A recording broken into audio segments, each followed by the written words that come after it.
Police स्टेशनच्या बाहेर येऊन सत्तेतले लोक गोळीबार करतायत.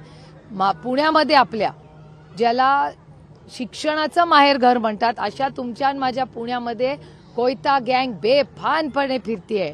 ड्रग्ज सगळीकडे मिळत आहेत. त्याच्या छापामध्ये हजारो नाही करोडो रुपयाचे ड्रग्ज भेटत आहेत. मग ह्याला जबाबदार कोण आहे? त्याला होम मिनिस्ट्री जबाबदार नाही?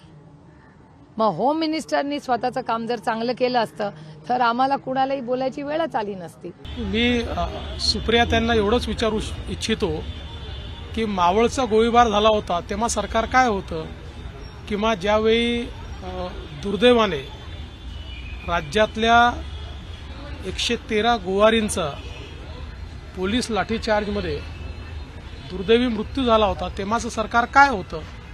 ठीक आहे, सुप्रियाताई सध्या मला असं वाटतं की एका विरोधी पक्षाच्या मोडमध्ये त्या ठिकाणी आहेत, त्यामुळे त्या रोज अशा स्टेटमेंट करतात, फार गांभीर्याने घेण्याचं कारण नाही.